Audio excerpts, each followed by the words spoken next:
Greetings, it's Loso, in case you didn't know, so aka the spiritual healer. Just here to give some food for thought, help people, progress on their year and their journey. A lot of different things come about daily that get tug at your energy, tug at the things you do. And it's not so much as the things that happen to us, it's how we respond to them. One of the things I've learned is that your day could be going just fine, and someone that you hold dear to you, a close friend or someone, could call you with some energy that's kind of throwing you off, and immediately you will absorb that person's energy. They might tell you that such and such called them and got on their nerves, and then they go into their whole tirade about how their day is and never once ask you how yours was. And a lot of times when you get off the phone with that person, you feel you almost take on their discomfort, especially if the person that they're mad at you have a dislike for, or you immediately attach to that energy. And just want you to realize that you don't have to.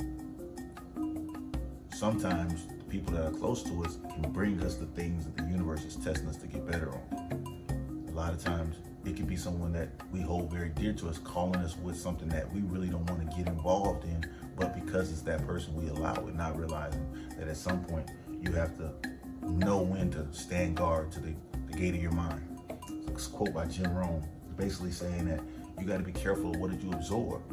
There's a scenario where he says you can have your enemy and your friend. You have a cup of coffee and your enemy gives you a cube of sugar, you're going to be fine.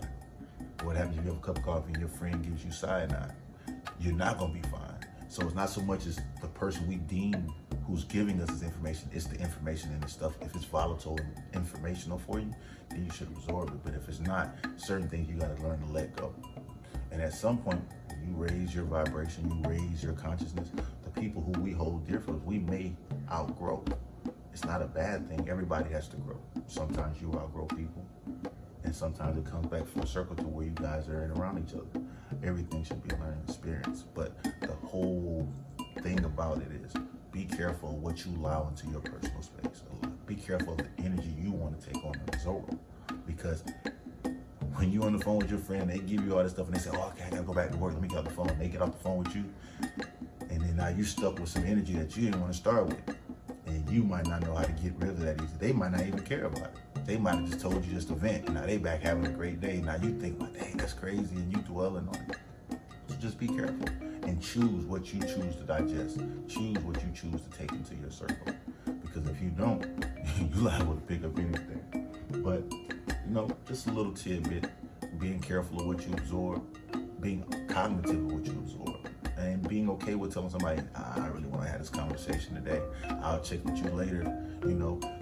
Definitely feel sorry for them and definitely give them support. Like, yeah, I know it's going to get better, but at the end of the day, you can't let them change your energy.